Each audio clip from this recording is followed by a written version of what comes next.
How you doing tonight, Dr. Peterson? Not too bad. Pretty good questions so Good. far. A little on the brutal side, I might say, but I'm incredibly nervous to talk in front of you because you've got to be one of the most formidable people that I've ever heard of or ever listened to or ever seen. So my question is, again, you're one of the best communicators that I've ever listened to. If I could be half as good at you or at communicating as you are, I would be set. How can I teach myself to do that? practice. You know, really, well, there's a couple of things. It helps to read a lot. It really helps to write. So if you want to make yourself articulate, which is a very good idea, then not only should you read, but you should write down what you think. And if you can do that a little bit every day, 15 minutes, maybe you could steal 15 minutes and do it every day. But if you do that for 10 years, you really straighten out your thinking. If you're going to speak effectively, you have to know way more than you're talking about, you know. So this is often difficult for beginning lecturers at university because they'll do a lecture on a topic, but they only know as much as they're saying in the lecture. And they get kind of stuck to their notes because of it. But you want to know 10 times as much as you are saying in the lecture, and then you can specify a stepping path through it and elaborate with the other things that you know. But to do that, you have to do a lot of reading. But you also have to do a lot of reading because that's where the synthesizing comes. So that's on the input side. And then on the output side, well, there's some techniques, let's say, is like if you're speaking in front of a group, you are not delivering a talk to a group. That's not what you're doing. The talk isn't a packaged thing that you present to a group. There isn't a group. There's a bunch of individuals, and you talk to them. So when I talk to a group, I always talk to people one at a time. And that makes it easier too, because you know how to talk to a person. It's like, can you talk to 1,000 people? Well, probably not, because it's too intimidating. But there isn't 1,000 people there.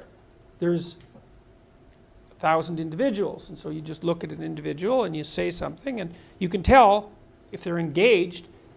They look confused, or they look interested, or they look angry, or they look bored, or maybe they're asleep, in which case you look at someone else.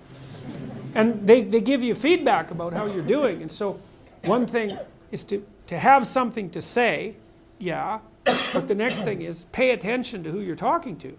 Because unless you're very badly socialized, and that seems unlikely in your case because, you know, you present yourself at least moderately well, you know.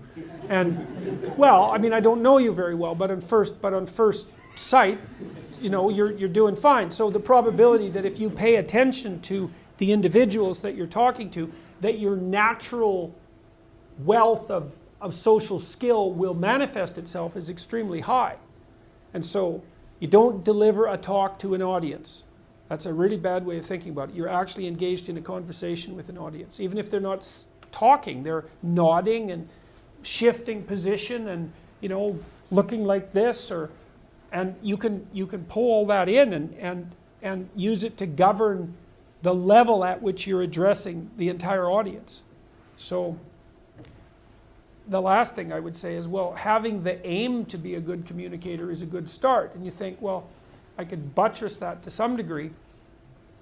Well, there isn't anything that you can possibly, this is the whole point of a liberal education, there isn't anything that you can possibly do that makes you more competent in everything you do than to learn how to communicate.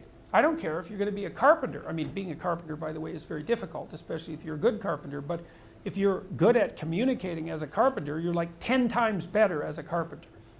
So, and this is something that the liberal arts colleges, I think, I don't know if they've forgotten it, but they don't do a very good job of marketing. It's like, well, what's the use of a bachelor's degree, a Bachelor of Arts? It's like, well, you can think, you can write, you can speak, you've read something.